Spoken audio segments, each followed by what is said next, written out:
Hello,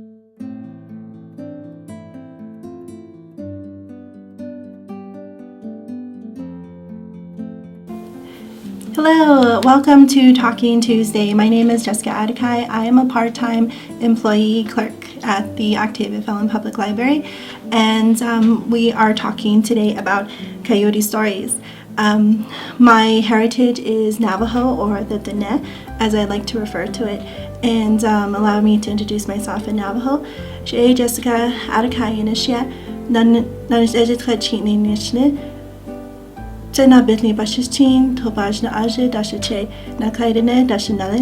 Now I just introduced myself by name and by my 4 clans. So with that being said, I am talking today again about coyote stories. Now I won't be touching off on the actual stories themselves, because to talk about the coyote in the Navajo culture, you would need to talk about the stories in winter mainly. It would be viewed as disrespectful if you talk about it in any other season like spring, summer, or even fall. So you would have to wait until the snow falls on the ground twice.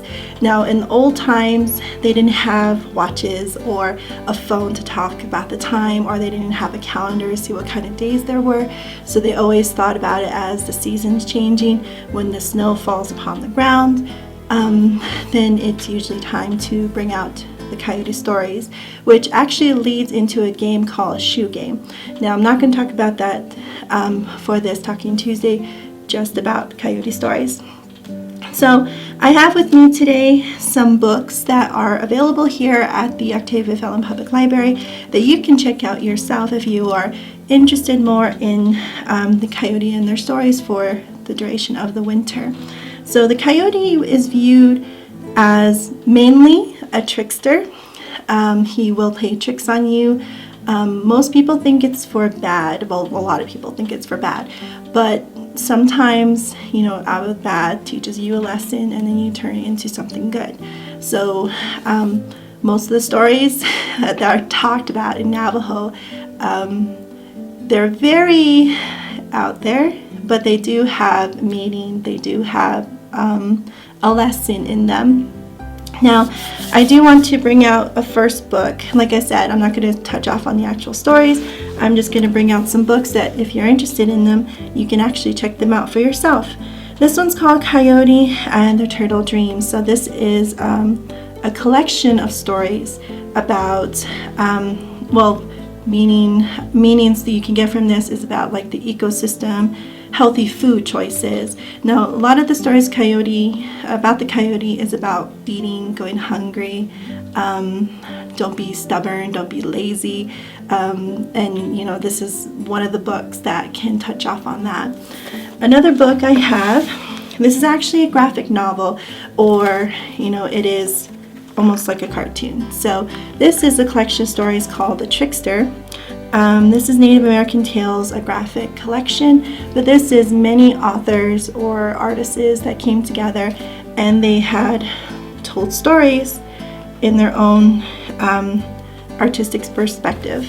So very good if you're into like comic books, or if you're more into visual storytelling. This is a book I'm currently reading, it's called The Coyote Road. So this has an introduction that gives you an idea that coyote stories is not just, not for just with Navajos. There's many different cultures who has a trickster or somebody who goes above the status quo, or just turns things topsy-turvy in every single culture. So this might be one for you, because this does span across cultures, I want to say. So very good book to read. And this one is more towards the Navajo storytelling. So it's called Mahi. What Mahi, it means coyote. Mahi and Cousin Horned Toad. The Horned Toad would be considered a grandfather of the Navajo. So if you see a horned toad, that means good luck. More so if you can pick him up. He allows you to pick him up, and you can like rub him on your chest for good luck. It's very good omen. But for this one, it's Mahi and Cousin Horned Toad, where I do know this story. summary, Mahi is being very lazy and thinks to take over his cousin Horned Toad's farm, and he does this by, well, eating his cousin. And the Horned Toad, in the end, makes things very difficult for him and manages to get out. But if you want to know more, check out the book. And the last one I have, which I'm planning to reading, is Coyote Christmas, a Lakota story. Now again, Coyote stories spanned in many different cultures and in many different forms. So this is one from the Lakota. And the theme is Christmas. So that is it for me today. If you have any more questions, feel free to call the library. If you're interested in more stories of the coyote, since it is winter, please feel free to check it out, read for yourself, and come to your own conclusion about the coyote.